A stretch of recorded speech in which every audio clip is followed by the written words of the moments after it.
NFC going through each team, grading how they fared in free agency. And we're going to start with the NFC North.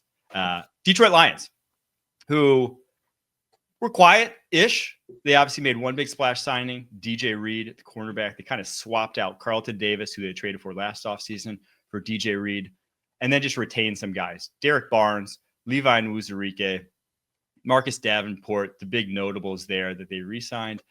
But they obviously did lose Carlton Davis and did lose Kevin Zeitler, their starting guard last year, who had a tremendous season for them.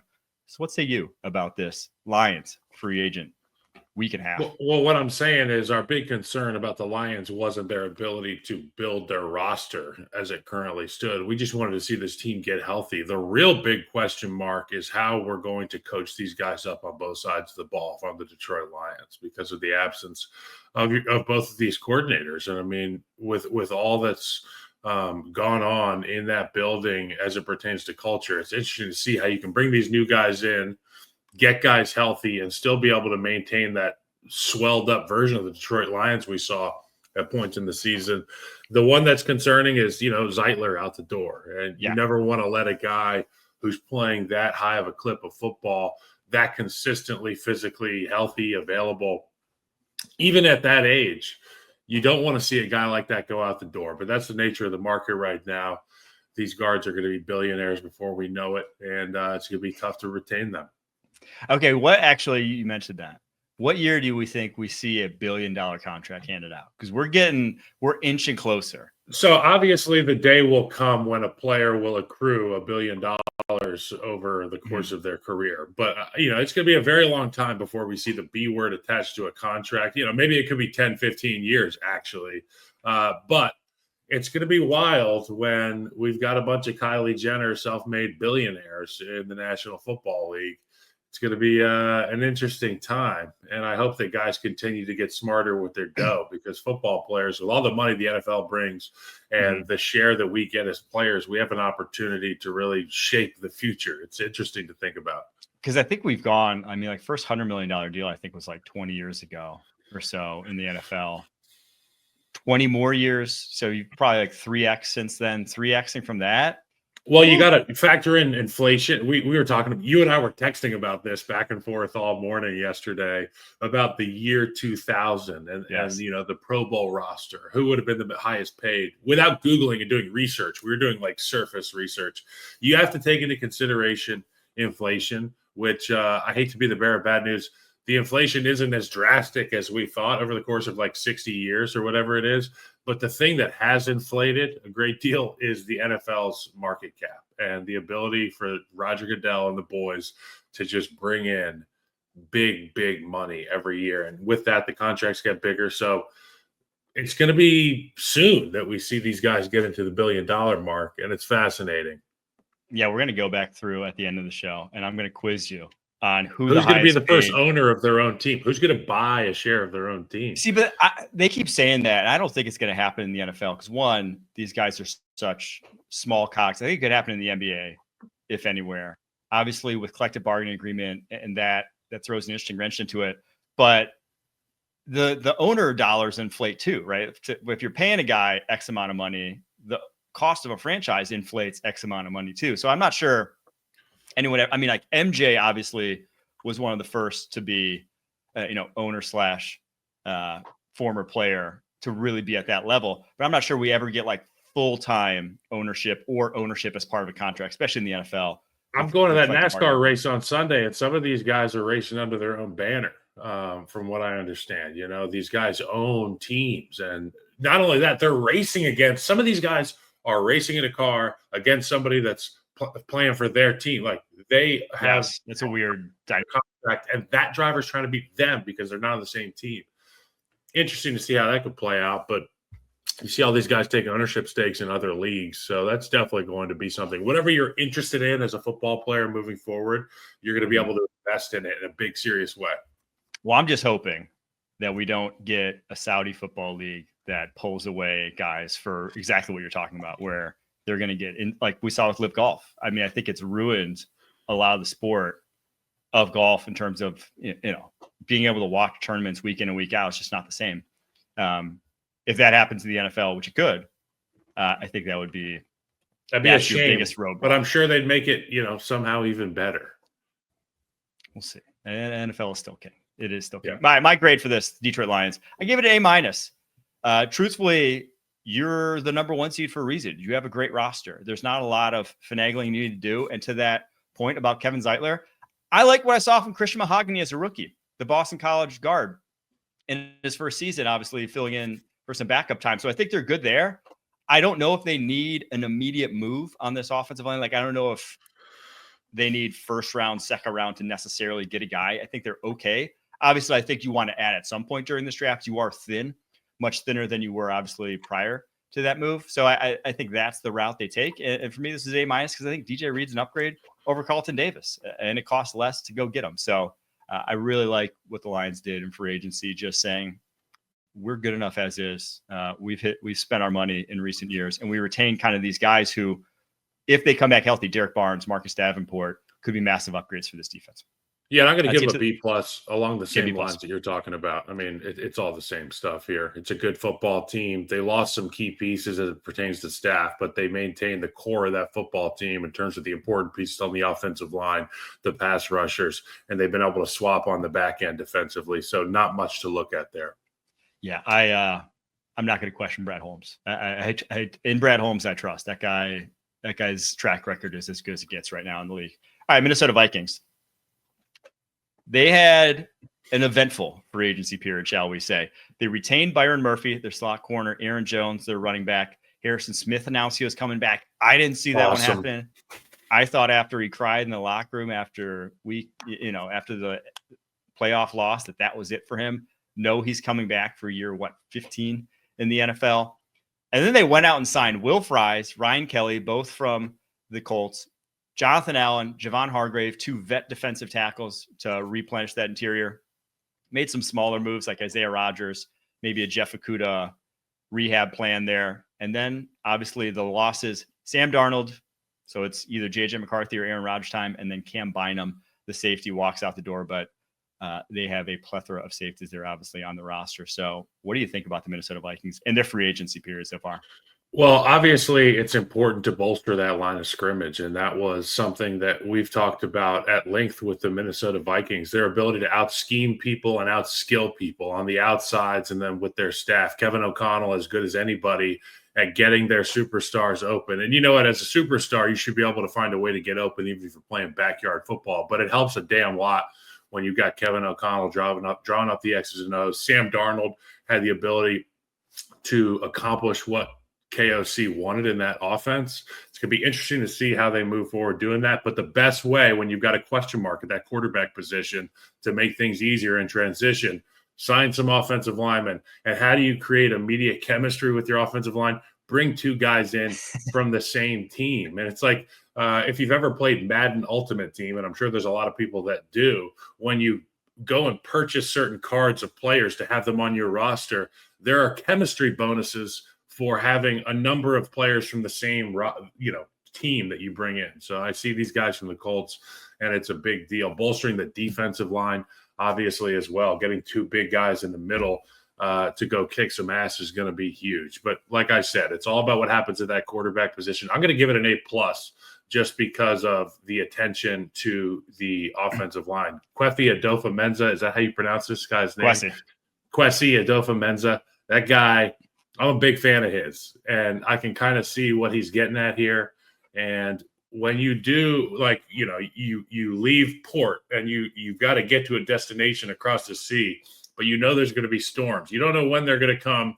You don't know how they're going to come, from what direction, but you can bolster your ship and get it ready for that fight. And that's exactly what they went and did along the inside. They've got the skills. They've got the schemes. Now they've got the strength to match it up the middle. I do love this from the Minnesota Vikings.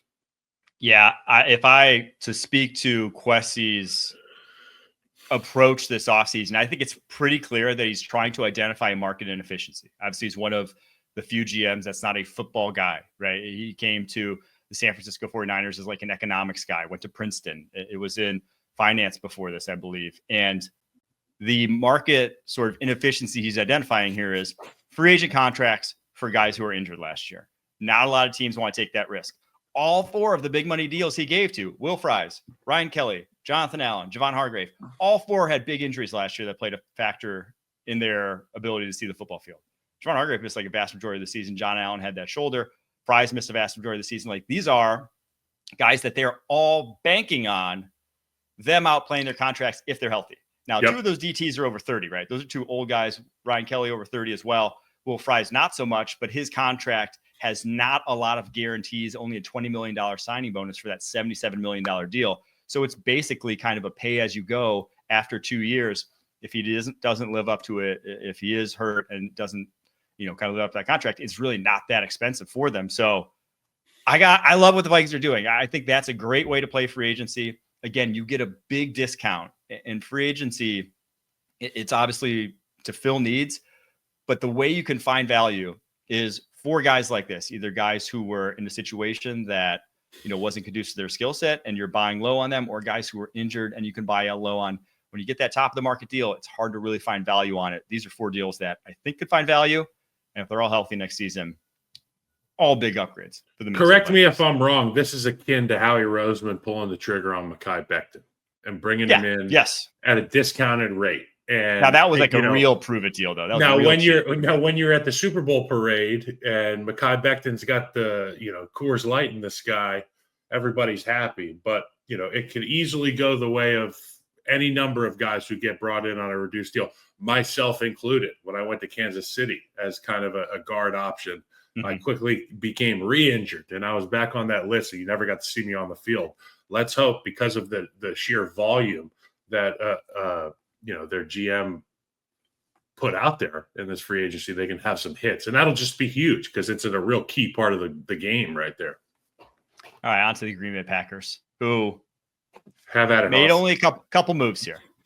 They signed Aaron Banks, guard, signed Nate Hobbs, corner from the Raiders. Lost Josh Myers, their center. Lost Eric Stokes, former first rounder. I believe those are the same draft class, first and second rounders from that 2021 NFL draft class.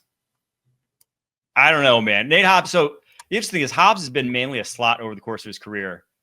They had Javon Bullard in the slot last year. I don't think they need a slot cornerback. They would need an upgrade on the outside, if anything. So interesting to see how that plays out. Obviously, it didn't cost them too much money at $12 million a year. But the Aaron Banks one, I said it at the time when we broke down this deal, but it's just like, if there's any position on the offensive line they're good at, it was guard. They have 3 of them. They got Sean Ryan, they got Elgton Jenkins, they got Jordan Morgan. Now, Elgton Jenkins has versatility, and it wouldn't surprise me even if he's their left tackle next year, because he played that in the past.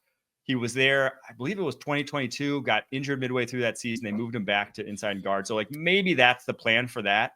But then where does Jordan Morgan fit in? Who plays center? Sean Ryan played 1 snap of center, I believe, last year, like a couple snaps in one game, but never played in college. I don't see the impetus here. And the dollar amount was massive, $19 million a year for a guy who's been at best an average guard in the NFL, in my opinion. Who's going to play center? If you gun to your head right now, you got to pick a center from the roster. Elgton Jenkins. I bet Elgton Jenkins ends up playing center. I want him to be left tackle, but he played center at Mississippi State. He's the most versatile guy. Yes.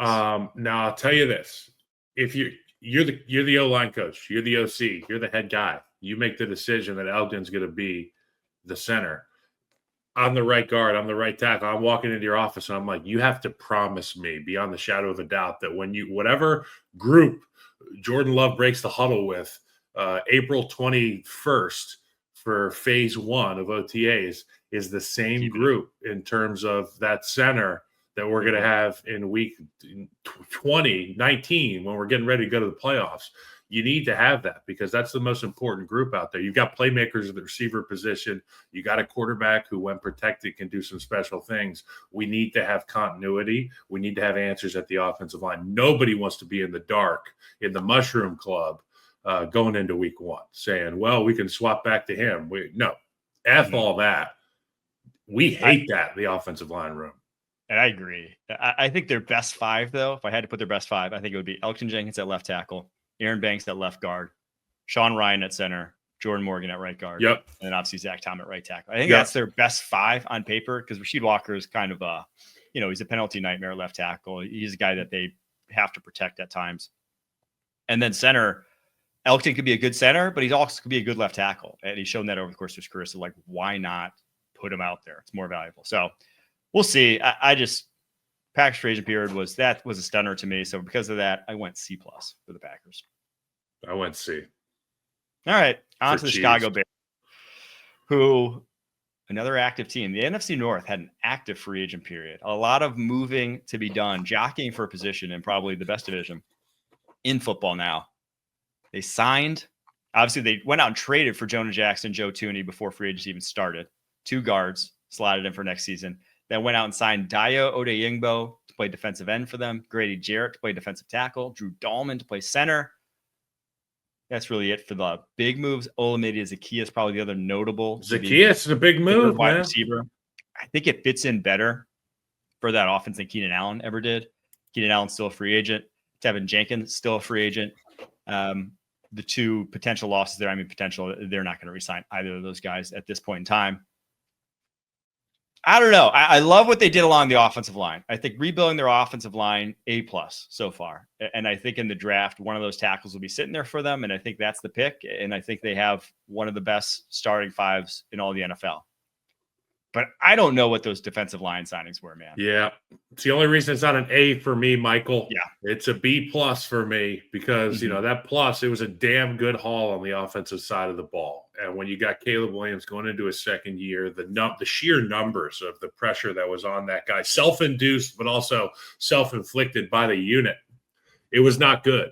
And they had guys that would try to fill in at the tackle position. We saw guards try to fill in last year, and it was just ugly. Week in, week out, just flat out, it was ugly. So they had to address that. They did. They went and got the best pass-protecting guard in football in Joe Thuney. Jonah Jackson's a guy familiar, obviously, with Ben Johnson and his coaching style. That's huge. The guy we've been pounding the table for all year, Drew Dahlman, he is now a Chicago Bear. He took less money to become a Chicago Bear, but the big question mark is that defensive side of the ball.